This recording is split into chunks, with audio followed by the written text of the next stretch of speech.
Okay, so in this segment, I'm going to discuss with you some other aspects of the problems involving, or even like the theory involving the electric field and forces.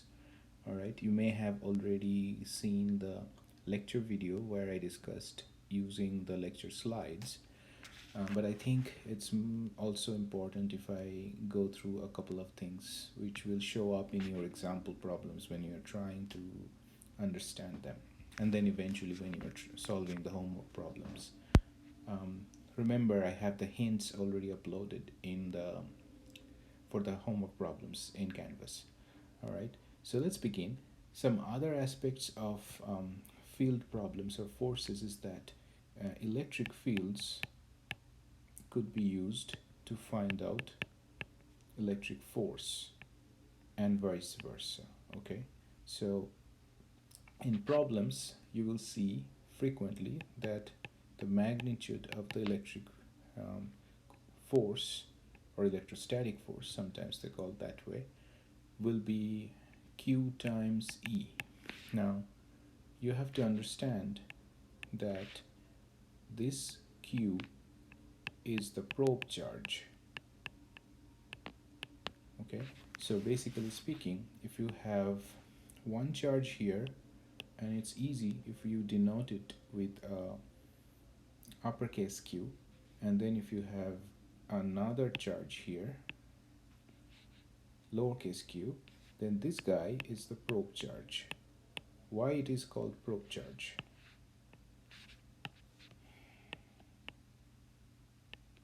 Because it came second after this guy was here. So when you don't have the probe charge at all, what happens is you still have the electric field, right? Depending on if you have a positive charge here, your electric fields are all going away from Q, all directions. And remember, this is three dimension, so it there is one arrow that's coming out of this page, one arrow that is going into the page. So it's like all the different directions. It's like how light travels or sound wave goes in from a point source. Now, if you bring the probe charge, remember, if this is a point, a field point, basically there is nothing right now over there. You just know that there is a point exists. Then there is already an arrow that shows you what is the direction of the electric field at this point. So the electric field always, excuse me, always is there. Electric field for the charge uppercase q, all right, and it's going away from q because this is a positive charge. If you had a negative charge, negative q, right, and then if you drew another point p like this, then your electric field would be this way. Okay, so depending on what charge you have here, your arrow would be either towards q or away from q. Now, once you know that you are bringing another charge here, then the force comes into play. Okay, so the force on this guy because of this guy will be, or the magnitude of it would be, q times eq. Making sense? And you should take the magnitude again. You know the direction of the force will be dependent on the sign of this charge. If you brought a positive charge, your force will be in this direction along the electric field. If you brought a negative charge, then your force will be in this direction, right? So a positive, you see a positive charge will still be attracting a negative charge and repelling a positive charge.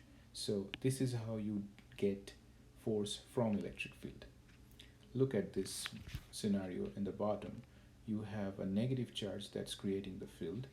If you had brought a positive q charge, then your electric force will be in this direction.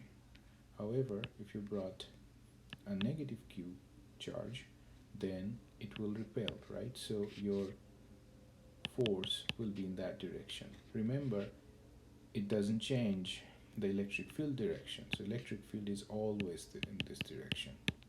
All right. So in one case, your electric field and the electric force are both in the same direction. In the second case, you have electric field and electric force are in two different directions, basically opposite directions to each other. And note that whenever you bring a plus charge, your electric field and electric force are in the same direction. Again, it happened here as well, right? When you brought a plus charge, they're in the same direction. When you brought a negative charge, it's only then your electric field and electric force are oppositely directed.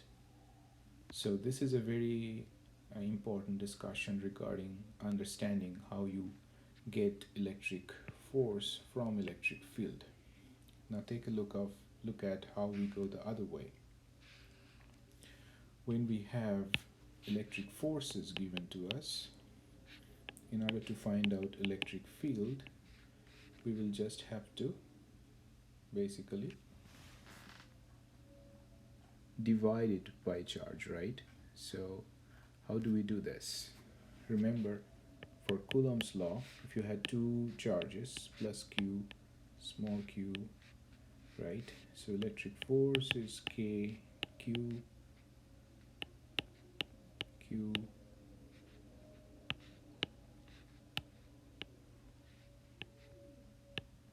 divided by r square, if this is r, right? And I have not put any signs for any of these guys because I'm working with the magnitude and not right now. I don't need actually to know what is the direction of any of this. So in order to find out electric field from here, all you have to do is divided this whole thing by q, right?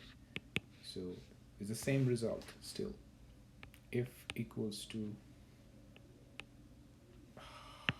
sorry, if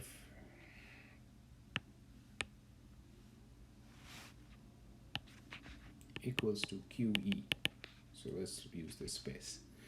Okay, so E equals to if divided by Q then, right? So it's basically this way, and it will give you KQ over R square, which you already knew directly for the electric field.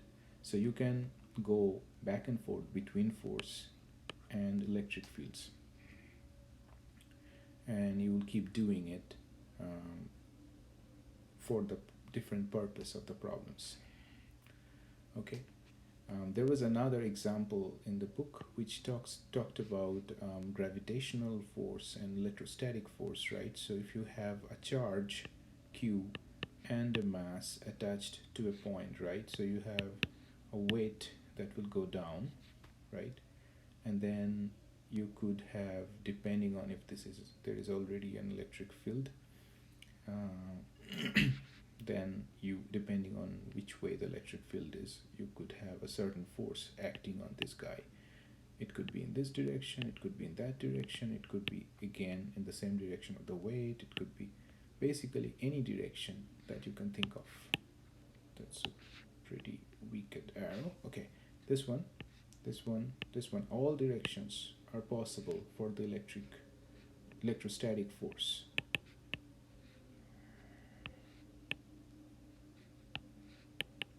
Right, so all these directions are possible, but then certain problems are going to give you interesting scenarios where weight could be balanced by electrostatic force. right? And in that case, you can set up an equation, solve for unknowns in those cases. So we will find out that kind of um, problems probably in exercise. If we do find out, then we'll solve some of those. So I will conclude here, and in the next segment, I'm going to talk about how to use electrostatic force and torque and solve some of those diagonal problems. Bye for now.